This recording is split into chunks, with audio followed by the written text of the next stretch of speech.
everybody! It's me, Carmine DeStefano, the Bookman.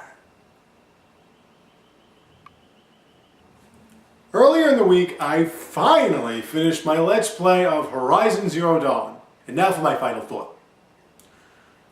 I really enjoyed it. I really thought that it was a quality game. It was visually stunning. The graphics are really, really cutting edge for what I've seen thus far. The storyline was good, though we've seen it before. It was done differently, especially when it came to the main character's background, origins, if you will. I'm not going to give away any spoilers. I want to get over the things or go through the things that I didn't like. First off, the controls I'm noticing with the PS4 are kind of shitty. They really are. They're very stiff. I mean, they're not Xbox One stiff, but they're certainly not Xbox 360 loose, and they're certainly not Switch or Wii. Well, I'm not going to get into any of that. But anyway, they're shitty controls. And when it came to picking up items like medicinal herbs, which you need a lot of, it got a little clunky and stiff at times. So I really didn't like that. There really wasn't any kind of character that stood out.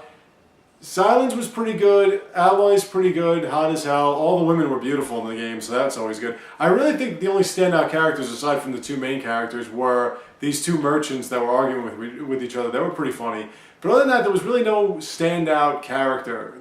They were all pretty much tropes. And I just want to let you know, this might be a role-playing game at heart, but it's really a third-person shooter type. It's more a third-person shooter action-adventure than it is role-playing game. They do have aspects like ailment aspects and their level ups and stuff like that, but ultimately it plays more like a third-person shooter than a pure role-playing game. But even so, I still thought it was pretty good. The machines that you had to fight some of them were incredibly enormous in scope. They were insane. A lot of them had idiotic offensive abilities, and that's another issue that I have with the game. There really aren't any kind of customizable options for armor sets, and you don't notice, no matter what level, I was up to level 37, you don't notice no matter what level you are and how much higher level than you are than the enemies that you're fighting, do you notice any kind of defensive differentiation? Do you notice any kind of battles with level 20 enemies like stalkers will always be difficult? You know what I mean? It's not like when you get to level 38, you can completely wipe out a legion of stalkers without a problem. Or when you're level 38, a level 27 Thunderjaw will be easy to kill. It's not like that. You can be over-leveled and still get your ass kicked. And in the end, they overwhelm you with enemies, just overwhelm you. But they do give you the opportunity to fight alongside compatriots, so that was good too. I think that it was pretty evenly matched, but I did die a few more times than I wanted on normal difficulty. So on hard, it might be really, really hard. But it was fun. It was enjoyable. If I gave myself, I should say, enough time to just play through games, I might have given it 2 playthroughs, but I really think that 1 playthrough would be enough for the Horizon Zero Dawn. And when it comes to role-playing games, one of the appeals it has to me, a role-playing game does, is that you can keep coming back and have different play styles. This one, aside from using different kind of dialogue option choices and stuff, aside from that, there really isn't any reason to keep playing it again. For me, anyway.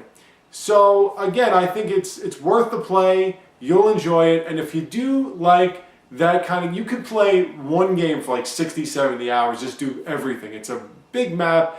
Not many differentiations in areas or regions, but it's still a big map. There are a lot of enemies you can defeat. There's a lot you can do there. There's a lot you can do there.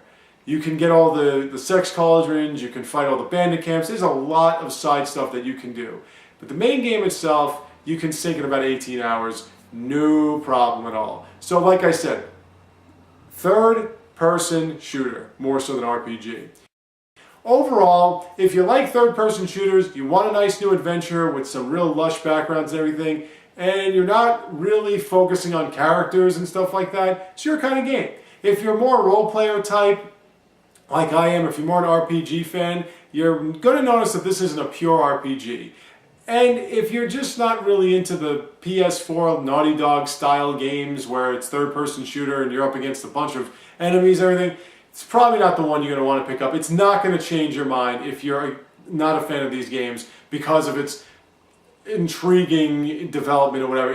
If you're not a fan of these kinds of games, this will not get you on board. But if you are, or you like role-playing game aspects or whatever, this is your kind of game. I thank you all for watching. I have more for you soon to come. So stay tuned, take care, and have a great day.